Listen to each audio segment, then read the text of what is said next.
우리 합심으로 좀 같이 기도합니다. 오늘 5월 5일이죠.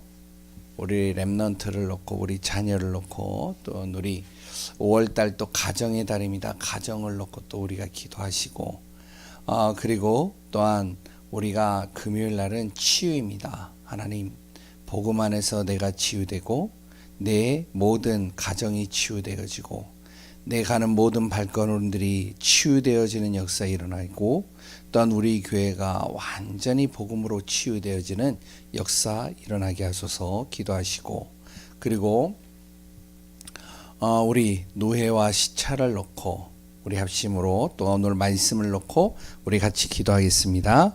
살아계신 하나님의 은혜에 감사합니다. 하나님의 은혜, 하나님의 뜻, 하나님의 계획 속에 우리들을 인도하심을 믿습니다. 성령이여 친히 인도하소서.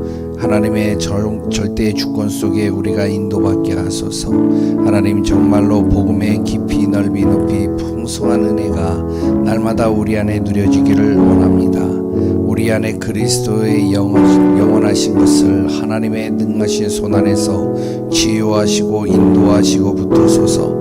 복음의 깊이 넓이 높이 풍성한 은혜가 날마다 누려지기를 원하오니 성령께서 친히 인도하여 주옵소서. 우리를 그리스도의 영으로 충만하게 하소서. 하나님의 뜻과 하나님의 응답을 이루어가게 하여 주옵소서. 진정으로 우리의 모든 삶이, 우리의 모든 과정이 진정으로 복음 안에서 치유되어지는 역사, 우리 후대와 렘넌트 또한 우리 자녀들까지도 정말로 복음으로 치유되어지고 회복되어지는 역사 일어나게 하여 주옵소서. 위에서 주시는 하나님의 능력, 그 능력으로 말미암아 진정으로 나의 생각과 마음과 육신과 삶이 완전히 바뀌어지는 역사, 하나님의 나라와 뜻이 이루어지는 역사 임하게 하여 주옵소서. 오늘도 말씀을 듣다가 진정으로 우리의 기준이 달라지고 우리의 모든 생각이 달라지고 하나님의 완벽한 계획을 따라 인도받으며 성령의 충만한 비밀 속에 머무는 시간 되게 하여 주옵소서. 5월달 가정의 달입니다. 우리 가정을 놓고 자녀를 놓고 후대를 놓고 또한 가문을 놓고 기도하오니 하나님 복음화되게 하여 주시고 하나님의 능하신 손으로 역사하여 주시고 전적인 하나님의 축복의 대여 속에 머물게 하여 주옵소서. 믿음으로 믿음에 이르게 하시고 성령의 충만함 속에 인도하시되 노예와 시차 속에 그리스도의 영으로 충만하게 하소서. 오늘도 하나님 말씀을 나누는 시간 속에 하나님의 정확한 계획들이 확인되고 깨달아지고 누려지는 응답의 시간 되기를 소원하며 살아계신 예수 그리스도의 이름으로 기도합니다. 아멘.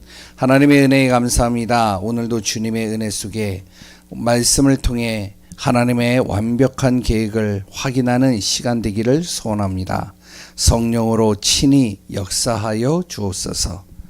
온전한 하나님의 뜻을 알고 그 안에서 믿음으로 우리가 흔들리지 않고 성령 안에서 충만케 하여 주옵소서. 살아계신 예수 그리스도의 이름으로 기도합니다. 아멘. 우리 살아계신 하나님의 말씀 봅니다. 욥기서 42장 우리 4절부터 6절까지 봅니다. 욥기서 42장 4절에서 6절까지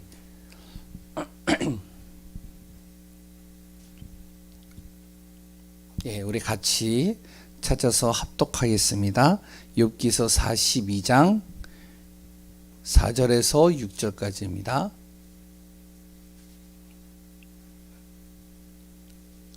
합독합니다. 내가 말하겠사오니 주는 들으시고 내게 주께 묻겠사오니 주여 내게 알게 하옵소서. 내가 주께 대하여 귀로만 듣고 들었사오니 이제는 눈으로 주를 배웠나이다. 그러므로 내가 스스로 거두어 드리고 티끌과 제 가운데에서 회개하나이다. 아멘.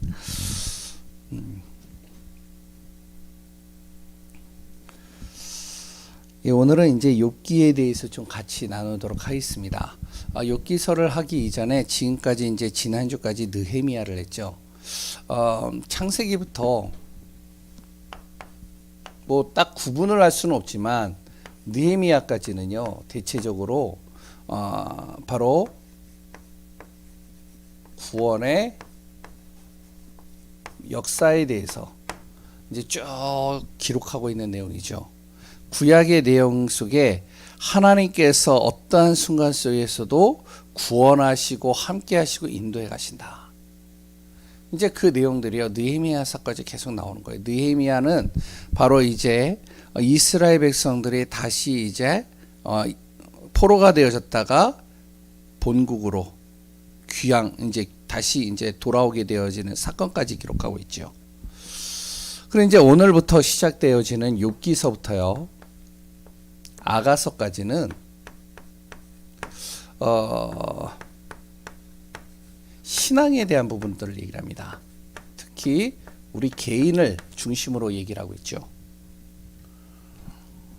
느헤미야서까지는 전체의 흐름 속에 하나님이 역사하시는 것을 얘기를 하고 있어요. 어떠한 사건과 문제와 어떠한 일들 속에서도 하나님은 그 속에 함께 하시고 우리를 구원으로 인도해 가신다. 이제 오늘 욥기서부터 아가서까지는 바로 이제 신앙이죠. 개인에 대한 신앙. 그럼 우리 구원받은 하나님의 자녀의 신앙은 어떻게 내가 인도받아야 되고 어떻게 바라봐야 되고 어떻게 우리가 그 안에서 응답받아야 되느냐. 욥기서는요 언제 적혀진 내용이냐면 아브라함 시대입니다. 그러니까 완전히 또 느헤미야하고 다르죠. 아브라함 시대 때 살았던 인물이 욥이에요. 그 욥을 통해서 우리가 무엇을 보냐면 이제 욥의 신앙 고백에 대해서 좀 같이 이렇게 나누려고 합니다. 오늘 욥기서는 다 아는 내용이죠. 이제 요거를 제가 줄거리를 잠깐 소개를 드릴게요. 뭐냐면 이제 욥기서 1장서부터 쭉 보면은 이런 내용이 나옵니다. 욥이 어떠한 사람이냐 이런 사람이라고 얘기를 하고 있죠. 1절에 보니까 바로 그 사람은 온전하고 정직하고 하나님을 경외하고 악에서 떠난 자다. 그리고 그에게는 아들 7과 딸 3이 있다. 소유물도 굉장히 많아요. 굉장히 그러니까 재물도 많고요. 굉장히 잘 살았던 것이죠. 그러면서도 하나님을 경배해요. 하나님을 섬겨요. 그리고 또한 악에서 떠나요. 항상 신실한 존재죠. 그리고 자기의 생일이 되면 어떻게 되어지냐면 잔치를 베풀고 그의 누이 3명도 그러니까 자기 형제들이죠. 형제들도 다 초청해가지고 잔치를 벌인 다음에 잔치가 끝나면 무엇을 하냐면 그들을 불러서요 성결하게 하고 예배를 드리는 거예요. 번제를 하나님 앞에 제사 드려서 예배를 드리는 겁니다. 그래서 어떠면은 하나님께 범죄하지 않고 하나님을 욕되게 하지 않기 위해서 항상 예배를 드리는 거예요. 욥의 모습입니다. 그런데 중요한 건 뭐냐면 그 다음이란 말이에요. 영적인 세계를 쭉 얘기를 하는 겁니다. 이제 욥은 이제 세상에서 이제 영적인 걸 잘 모르죠. 근데 영적인 세계에서 사단이 이제 막 돌아다니는 거예요. 지금도 활동하고 있다는 것이죠. 그러니까 여기에 보니까 사단이 뭐라고 얘기를 하냐면 하나님의 아들들이 와서 여호와 앞에 섰는데 사단도 그들 가운데 온지라. 그러니까 사단이 하는 것은 계속 어떻게 하면은 속이고 넘어뜨리고 이번 주 강단처럼 죽이고 멸망시킬까 찾아다니는 거예요. 그런데 거기에 하나님이 이제 사단에게 말하는 겁니다. 사단이 말한 게 아니에요. 하나님이 사단에게 이르되 너가 쭉 돌아다니지 않았냐? 사단이 여호와께 대답하되 땅을 두루 돌아 여기까지 내가 여기저기 다녔다가 지금 왔습니다.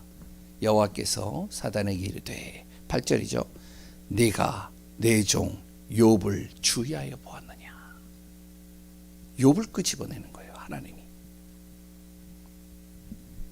그와 같이 온전하고 정직하고 하나님을 경외하며 악에서 떠난 자는 세상에 없다. 하나님께서 욥을 칭찬하는 내용이죠. 그런데 이제 이 사단이 뭐라 그러면 이렇게 얘기를 하는 겁니다. 쭉 이제 그 내용이 있죠. 아니 하나님 그 욥이 하나님을 경외하는 것은 왜 경외하느냐? 고난이 없으니까. 그리고 잘 사니까. 그리고 또한 어떠냐면은 축복받았으니까. 그러니까 하나님을 경외하는 것이지, 바로 그 사람에게 고난이 있으면 하나님 이렇게 경배하지 않을걸요. 예배 안 드릴걸요.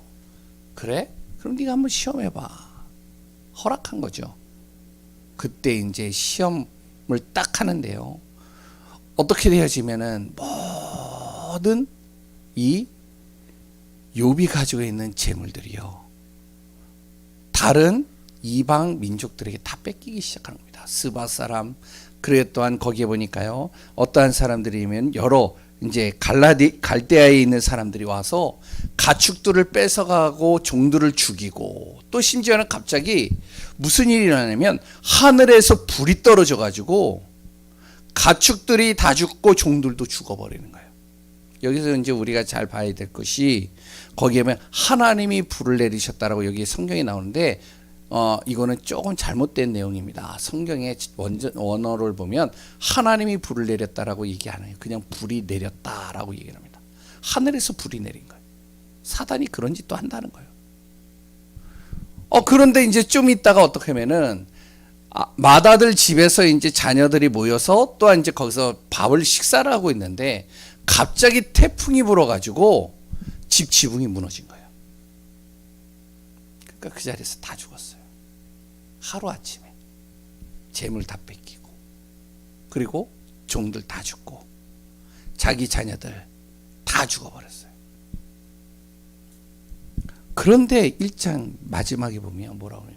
욥이 그래도 하나님을 원망하지 아니하더라. 이제 하나님이 또 물어봅니다. 2장에 야 어땠느냐 그랬더니, 사단이요 또 그 앞에 와가지고 뭐라 그러대, 이제 얘기를 하는 것이죠. 사단이 이제 하나님이 3절에 2장 3절에 사단에게 이르되 뭐라 그러면, 내 종 욥을 주의하여 보았느냐, 그와 같이 온전하고 정직하여 하나님을 경외하고 악에서 떠난 자가 이 땅에 없느니라. 그랬더니 사단이 뭐라면, 하나님, 욥에게 질병이 오면은 하나님을 떠나지 않겠습니까? 그래? 그럼 한번 시험해봐라. 또 허락도 하는 거예요. 그러면서 이제 그 고비들을 통해서 이제 그 다음에 이제 여러 가지 내용들을 우리가 잘 알고 있는 내용들이죠. 여기에서 우리가 봐야 될 것이 있습니다. 뭘 보냐면 고난이라는 거예요. 우리에게 순간순간 고난이 오잖아요. 어려움들이 오잖아요. 1장부터 2장까지는 이제 욥이 당한 고난에 대해서 기록하고 있어요. 3장은 뭐냐면 욥이 그 고난으로 인해서 너무나도 힘든 것을 어떻게 하면은 하나님 앞에 기도하는 내용입니다.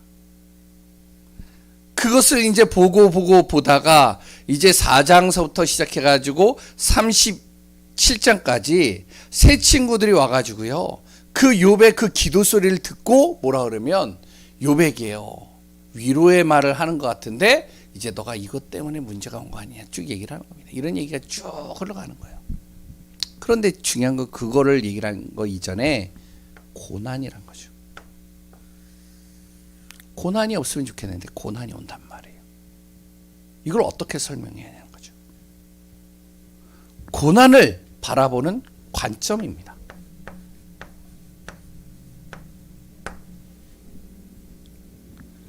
신앙생활을 할 때요, 우리가 하나님을 믿는데 고난이 오는데 이걸 어떻게 바라보냐는 거죠. 어떤 사람은 신앙생활 참 잘해요, 욥과 같이. 그런데 고난이 와요. 문제가 온다니까요. 어느 날 예배를 드리고 정말로 하나님을 향해서 전도하고 있는데 어느 날 순간적으로 재앙이 부르쳐가지고 죽을 수도 있어요. 제가 아는 한 이제 전도사님이었죠. 그때는 그 전도사님이요, 얼마나 전도를 하고 싶으면은 진짜 전도에 생명 걸고 전도하러 다니는 거예요.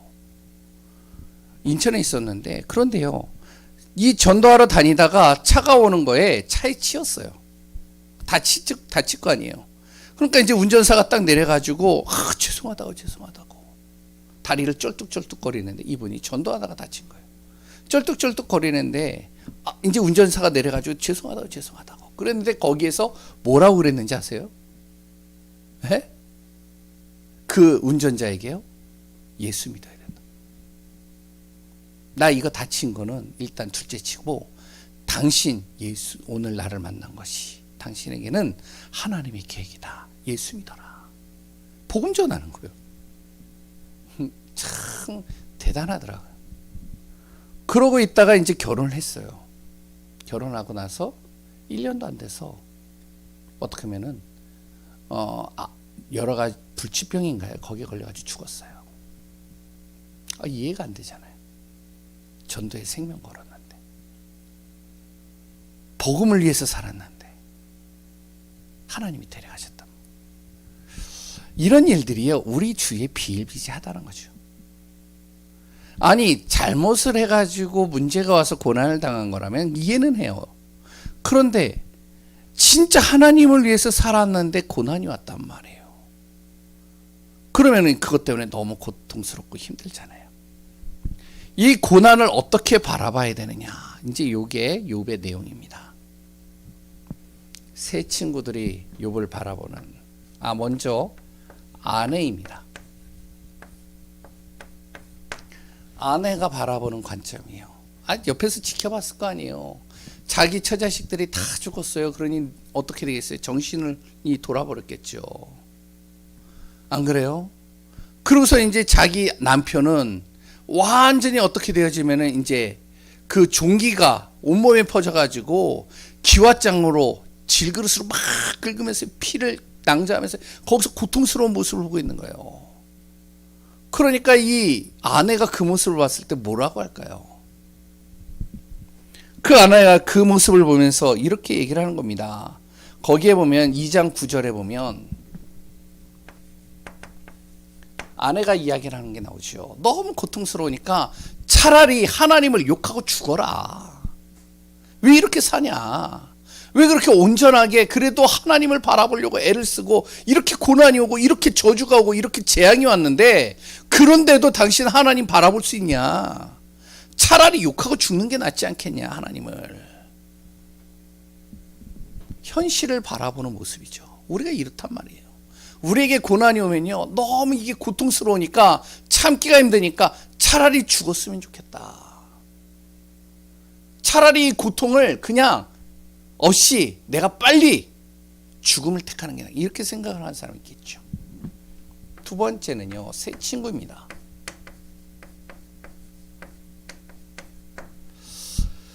4장서부터요 37장까지 내용이에요. 우리가 잘 보시면 새 친구들이요 이제 너무 고통스러운 자기 친구를 위로하기 위해서 찾아온 겁니다. 멀리서요. 얼마나 친했으면 그랬겠어요. 고난당했다라는 소식을 듣고 멀리서 친구들이 모인 거예요. 3명이 모여가지고 이제 자기 누구예요? 욥을 만나러 온 겁니다. 위로해 주려고요. 왔는데 처참하잖아요. 생각해 보세요. 내 친구가 그런 일을 당했어요.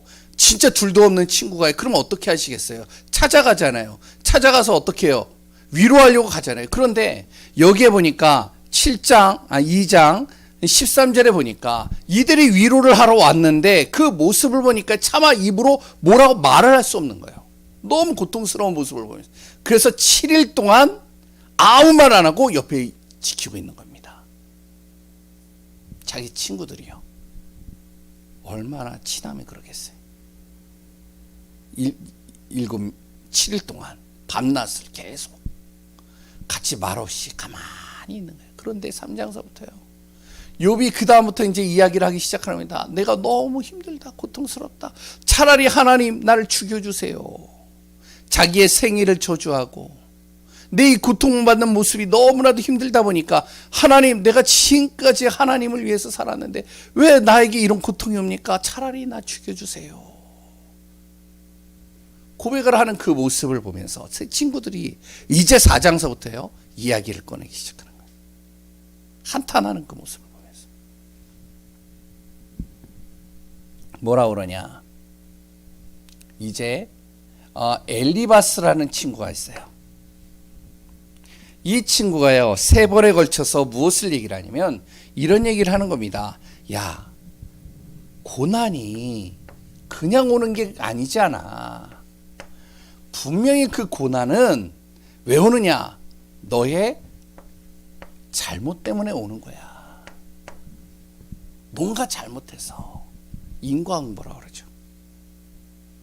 사람이 잘못을 했기 때문에 고난이 오는 것이지 고난이 그냥 오는 게 아니야. 그러니까 하나님 앞에 회개해라. 두 번째 친구가 있어요. 빌닷이라는 친구. 이 빌닷도요, 한 3번에 걸쳐서 이야기를 합니다. 뭐라 그러냐? 지금까지 쭉 사람들이 살아가면서 보았을 때, 자기가 봤을 때 고난은 죄다. 죄의 결과물이, 아니 고난의 결과물이, 아니 죄의 결과물이 고난이다. 이렇게 얘기를 하는 것이죠. 그래서 죄를 짓기 때문에 벌 받는 거야. 그러니까 너가 빨리 하나님 앞에 회개해야 돼. 그래야 이 고통이 빨리 사라진다니까. 하나님 앞에 회개해 빨리. 이 얘기를 하는 것이죠.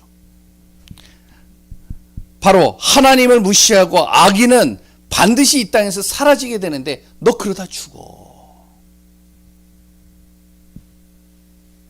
세 번째, 고난, 악함으로 인해서. 세 번째, 소발이라는 친구가 또 얘기를 합니다. 2번에 걸쳐서 얘기를 해요. 이 소발도요. 뭐라 그러면 소발도 마찬가지입니다. 악인의 형통은 잠시 잠깐이야. 결국에는 하나님은 악한 것을 치시는 거야. 하나님은 악한 모든 것을 다 알고 있다. 사람들이 볼 때는 너를 의롭다고 하고 너를 선하다라고 보지만 그러나 하나님은 너 다 아셔.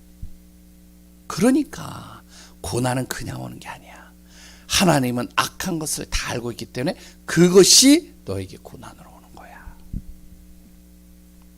그래서 마음 잡고 주님 앞에 부르짖죠.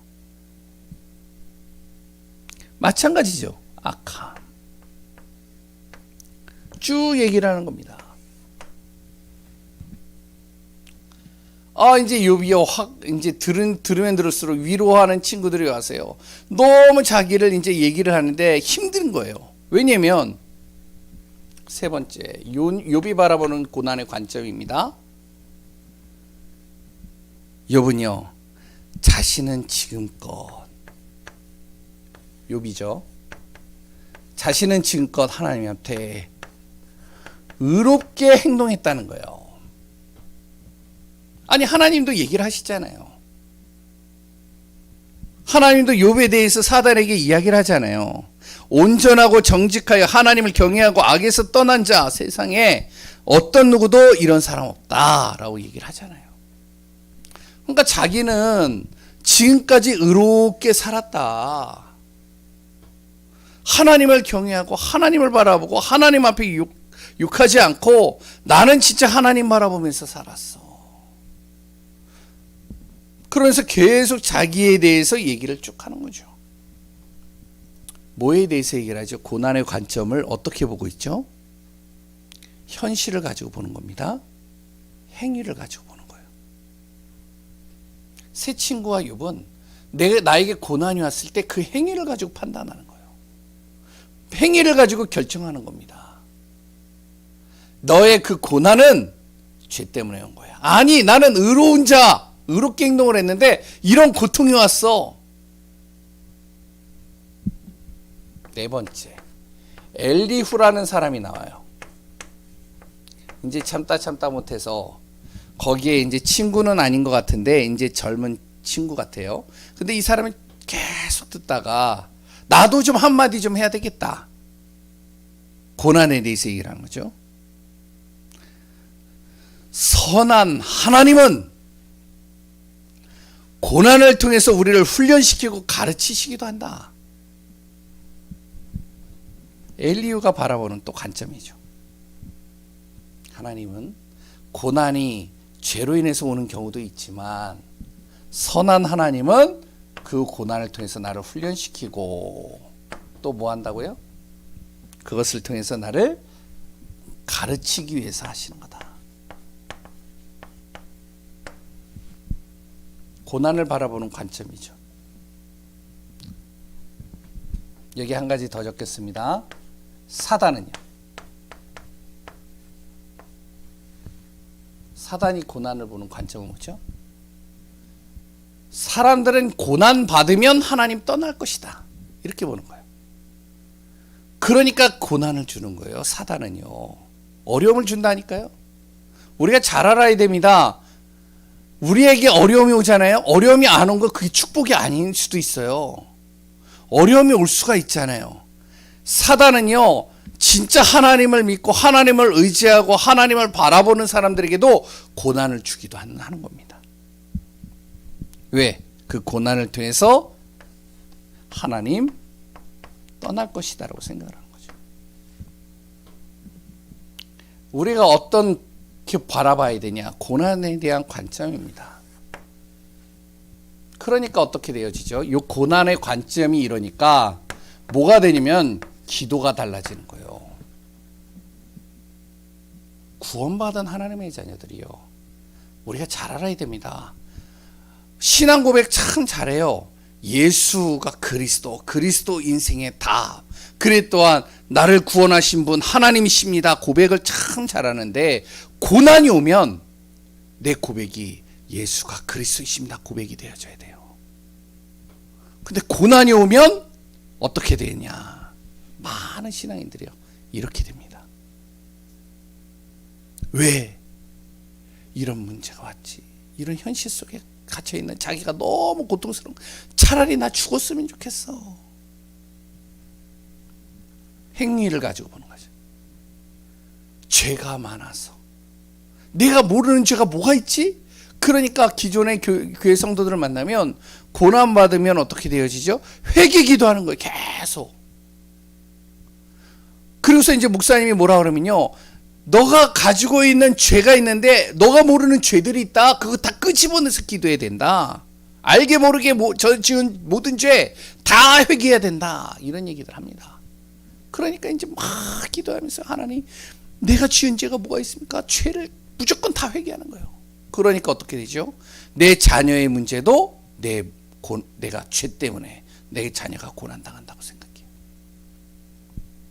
지금 나에게 어려움을 당하는 것도 내가 죄를 지었기 때문에 이런 어려움을 당한다고 생각해요.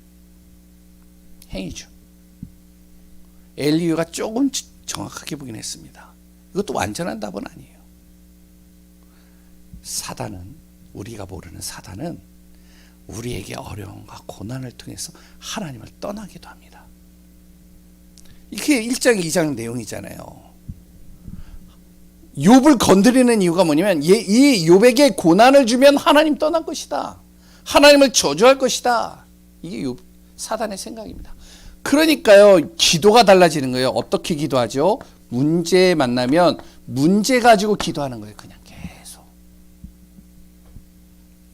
문제를 놓고 계속 기도하는 겁니다. 하나님 이 문제 해결하시고 이 문제도 해결해 주시고 이 문제도 해결해 주시고 이 문제 꼭 해결하셔야 됩니다. 이거 진짜로 하나님 해결하시지 않으면 우리 진짜 굶어 죽습니다. 힘듭니다. 두 번째,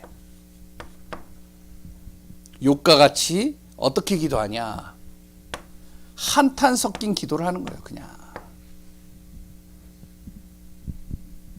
계속 욥의 답변은 친구들하고 하는 답변 속에서 계속 나오는 것들이 나는 의롭게 지금까지 행동했어. 그리고요 3장에 보면 뭐라고 그러죠? 자기가 고난당하는 이유가 뭔지를 모르는 거예요. 그러니까 계속 하나님 나 차라리 죽여주세요. 내가 지금까지 하나님을 위해서 살았는데. 그랬던 그 다음에 또 어디가 나오냐면 38장서부터 41장까지 어디죠? 29장부터 30장까지 또 욥이요 자기가 이제 너무 힘든 것을 이제 기도로 바꾸는 내용들이 나옵니다. 쭉. 근데 기도를 잘 보면요 거의 이 기도예요. 한탄 섞인 기도예요. 그 가운데 이제 하나님이 엘리야까지 말하고 나니까 답답하신 거예요. 이제 하나님이 직접 음성을 들려주시는 거예요. 그게 38장부터 나옵니다.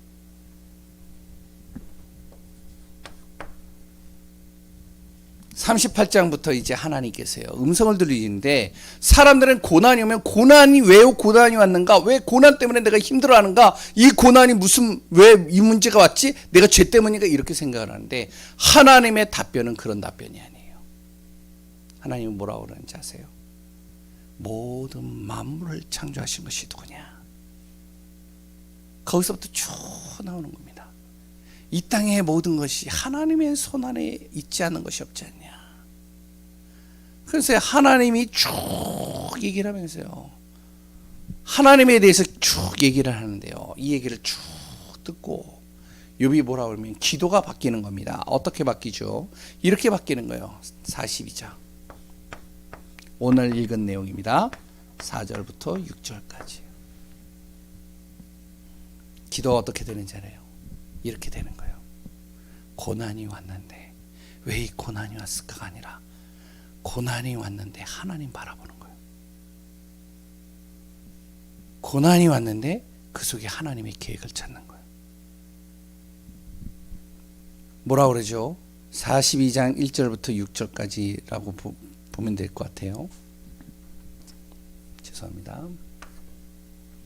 하나님의 절대 주권을 믿고요, 내가 이 고난이 왜 왔는지 깨닫지는 못하지만, 그러나 그 속에서도 하나님은 선하시고 하나님은 모든 것을 이루시는 분이십니다. 그리고 5절에 뭐라고 그러죠? 예전에는 내가 귀로만 들었던 그 하나님이, 그래 맞아, 그래서 하나님을 대해서 이렇게 들었는데 내가 지금은 눈으로 직접 보나이다. 이 말이 무슨 말인지 아시죠? 어떠한 고난이 와도 나는 하나님을 눈으로 본 것처럼 하나님만 바라보겠습니다. 이거거든요. 기도의 신앙 고백이 싹 바뀌는 거예요. 고난이 왔는데 그 고난이 왜 왔는지 그것 때문에 고민하고 그걸 가지고 기도하는 게 아니라, 어떠한 순간 속에서도 나는 하나님만 바라보겠나이다. 우리가 이해는 못하지만 그 고난이 왜 왔는지 나는 도저히 감당이 안 되지만, 그래도 나는 하나님을 바라보겠나이다. 이게 바로 우리의 신앙 고백이 되어져야 됩니다. 마음에 담으시기 바라야 돼요. 욥기서부터요 아가서에 이르기까지는요, 하나님을 믿는 자의 신앙에 대해서 어떻게 우리가 인도받아야 되느냐입니다. 세 번째, 그러면 이제 마지막으로 우리가 알아야 될 사실이 있어요.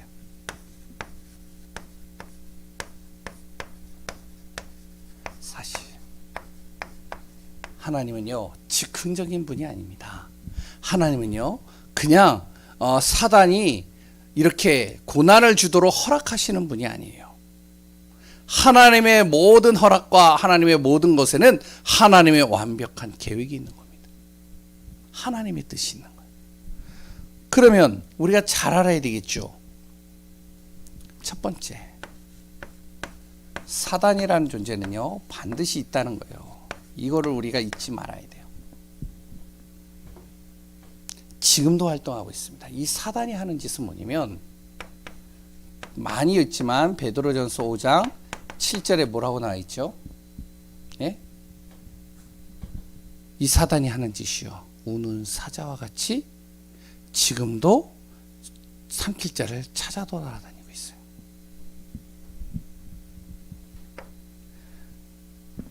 그리고 계시록 12장 10절에 보면 이 사단은 참소하는 자라고 그랬어요. 한 사람을 죽이기 위해서 여러 가지 문제들을 만들어 가지고 이 사람을 죽이는 거예요. 이게 사단입니다. 그래, 이 사단이 언제서부터 우리를 계속 공격할까요? 창세기 3장이에요. 하나님 떠난 그 순간부터 이 사단은 하나님 떠난 그 현장 속에 계속 우리를 찾아 돌아다니면서 속이는 겁니다. 그렇기 때문에 우리가 아무리 행위가 바르고 행위가 아무리 온전해도 그 행위를 가지고는요 구원받을 수 없다는 사실을 알아야 돼요.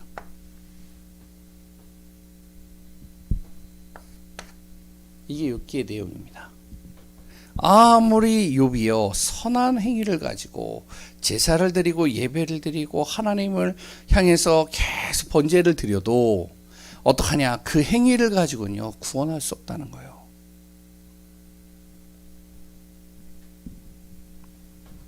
왜냐하면 사단은 행위를 가지고요 벌벌 떠는 게 아닙니다. 사단이 벌벌 떠는 건요 딱 하나예요. 어떤 순간에도 그리스도 바라보고 하나님 바라보는 거예요. 그렇기 때문에 우리가 잘 알아야 되겠죠. 사단은요 지금도 우리의 행위를 가지고 아무리 노력을 해도 이 사단이 우리에게 주는 저주, 재앙,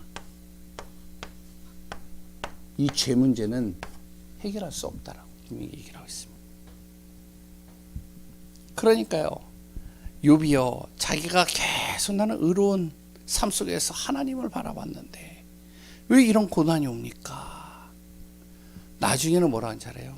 입을 닫는 거예요. 왜냐? 자기의 행위로는 하나님을 이해할 수 없는 거죠. 하나님은요 지금도 함께 하시는 겁니다. 그럼 잘 보세요. 성경에는 나오지 않은데 우리가 조금은 한번 생각을 해봐야 돼요. 두 구절을 한번 적어보겠습니다. 욥기서 1장 5절을 다시 한번 읽어보세요. 하나님과 사단이 만나기 전입니다. 만나기 전에 욥은 어떻게 인도받았냐면 자신은 하나님으로부터 항상 하나님을 향해서 하나님을 의지하고 하나님을 바라봤어요. 그런데 5절에 보면요 뭐라고 나오면 욥이 말하기를 혹시 내 아들들이 죄를 범하여 마음으로 하나님을 욕되게 하였을까 함이라. 이래서 번제를 드리는 거예요. 우리가 예배를 드릴 때는요 하나님을 바라보면서 하나님이 나에게 주시는 언약, 하나님의 은혜, 하나님의 말씀을 따라서 우리가 인도받아야 되는데 번제를 드리는 예배를 드리는 이유가 뭐냐면 내 자녀들이 범죄하지 않게 하기 위해서. 그 말은 다시 바꿔서 얘기를 하면 문제와 어려움 속에 죄 속에 있을 수도 있었다는 거죠. 왜요? 아까 전에 얘기했죠. 욥기 2장 9절. 아내는 어떻죠? 현실 속에서요.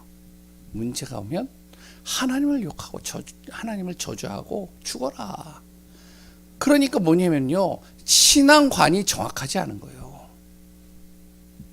신앙에 대해서 뿌리가 안 내린 겁니다. 구원받지 못한 상태예요. 한마디로. 그 자녀들도 어떻죠? 영향을 받을 수밖에 없겠죠. 하나님은요. 하나님의 자녀를 그 생명을요. 하나님이 허투루 그 생명을 걷어가고 그러시지 않습니다. 그러니까 제가 뭐 이렇게 추론하는 거는 위험한 발상일 수도 있겠지만 만약에 이런 생각을 할 수는 있다는 거예요. 하나님께서 왜 자녀들을 데리고 가셨을까? 생각을 우리가 해봐야 될 거예요. 우리는 이해를 못해요. 그런데 이 자녀들이 자랄수록 더 큰 죄 속으로 들어갈 수 있기 때문에 하나님께서 지금 하나님의 품으로 인도하기 위해서 불러가실 수도 있다는 거예요. 그거는요 아무도 모르는 거예요. 하나님의 계획 속에 있는 거예요.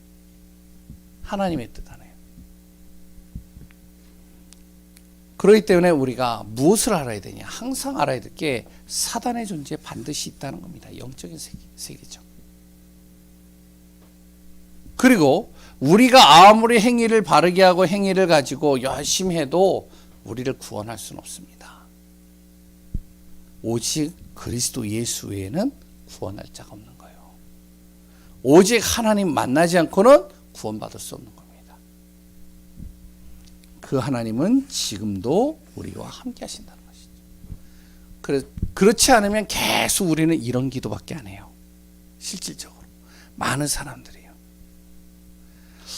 오늘 본문의 내용이 어떻게 보면 욥기서라는 건요, 굉장히 신학적으로도 여러 가지 논쟁거리가 많고 여러 가지 내용도 깊습니다. 너무 깊게 보려고 하지 마시고 우리가 정확하게 보시는 부분들은 우리가 정말로 어떠한 고난과 어려움 속에서도 하나님을 바라볼 수 있는 자, 하나님의 은혜 속에 있는 자, 나의 좁은 생각을 가지고 하나님을 판단하고 결정하는 것이 아니라 진저로 그 속에서 하나님의 계획이 뭡니까? 하나님의 뜻이 뭡니까를 우리가 찾고 발견하고 누리는 귀한 분들 되시기 바랍니다. 새 친구들을 자세히 보시고 우리가 욥을 봐야 됩니다. 새 친구들이 자기의 친구가 어려움을 당했을 때는 어떻게 해야 되냐면 자기의 기준을 가지고 자신의 신앙의 기준으로 가지고 보면 안 돼요. 진짜로 위로하고 도우려면 하나님께 물어봐야 됩니다. 하나님을 바라봐야 되는 거예요. 새 친구들. 하나님, 내 친구가 이렇게 고난당하고 있습니다. 이 저주가 임하게 되어졌는데 근데 하나님의 뜻이 무엇입니까? 하나님의 계획이 뭡니까? 그러니까 하나님이 마지막에 그 욥의 새 친구들을 뭐라 그러면 바로